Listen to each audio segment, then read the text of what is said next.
ആഭ്യന്തര വകുപ്പിനെതിരെ പി.വി. അൻവർ ഉന്നയിച്ച ആരോപണങ്ങളിൽ കേരള കോൺഗ്രസ് എമ്മിന് അതൃപ്തി. പരസ്യ പ്രതികരണം നടത്തി മുന്നണിയെ പ്രതിസന്ധിയിലാക്കേണ്ട എന്നാണ് തീരുമാനം. LDF യോഗത്തിലും മന്ത്രിസഭാ യോഗത്തിലും അതൃപ്തി അറിയിച്ചേക്കും.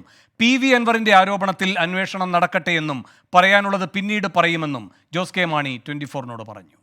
ആരോപണം വരികയും അതിനുശേഷം ഇവിടെ മുഖ്യമന്ത്രി കോട്ടയത്ത് തന്നെ വന്നു, പോലീസ് അസോസിയേഷൻ മീറ്റിംഗ് ഉണ്ടായിരുന്നു, അവിടെ തന്നെ പ്രഖ്യാപിച്ചു ഇതുമായി ബന്ധപ്പെട്ട അന്വേഷണം സർക്കാർ നടത്തുമെന്ന് കൃത്യമായിട്ട് പറയുകയും ചെയ്തു.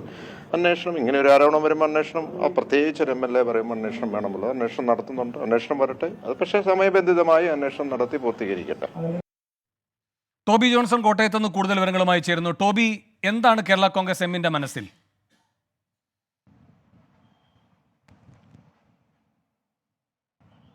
കേരള കോൺഗ്രസ് എമ്മിൽ വലിയ അതൃപ്തിയുണ്ട്. പ്രത്യേകിച്ചും സർക്കാരും അതുപോലെ തന്നെ മുഖ്യമന്ത്രിയും എടുക്കുന്ന ആ ഒരു തീരുമാനങ്ങളിൽ, ആ നിലപാടുകളിൽ വലിയ അതൃപ്തി താഴെത്തട്ടിലുള്ള അണികൾക്കിടയിലുണ്ട്.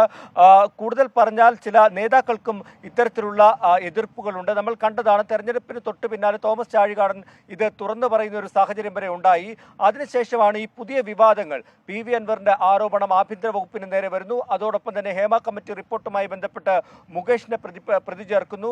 അങ്ങനെ LDF കൺവീനർ തന്നെ പുറത്തേക്ക് പോകേണ്ട സാഹചര്യം ഉണ്ടാകുന്നു. അങ്ങനെ മൊത്തത്തിൽ ഒരു പ്രതിസന്ധിയിലായിരിക്കുന്ന ഒരു ഘട്ടത്തിൽ, അല്ലെങ്കിൽ മുന്നണിയുടെ തന്നെ വലിയൊരു പ്രതിസന്ധിയിലേക്ക് പോകുന്ന ഘട്ടത്തിൽ സർക്കാരിൻ്റെ നിലപാടിൽ ഒരു ആശയക്കുഴപ്പമുണ്ട്, അല്ലെങ്കിൽ അതൃപ്തിയുണ്ട് എന്ന് തന്നെയാണ് കേരള കോൺഗ്രസ് പറയുന്നത്. ഇന്നലെ ഒരു അടിയന്തര പാർലമെന്ററി പാർട്ടി യോഗം ചേർന്നു. ക്യാബിനറ്റിന് മുമ്പ് സാധാരണ തിരുവനന്തപുരത്താണ് യോഗം ചേരാറുള്ളത്. പക്ഷേ ഇന്നലെ സംസ്ഥാന കമ്മിറ്റി ഓഫീസിലേക്ക് രാത്രിയിൽ MLA-മാരെയും മന്ത്രിയെയും വിളിച്ചു വരുത്തി അവിടെ അടിയന്തര യോഗം ചേരുകയായിരുന്നു. ആ യോഗത്തിൽ വിശദമായിട്ടുള്ള ചർച്ചകൾ നടത്തി.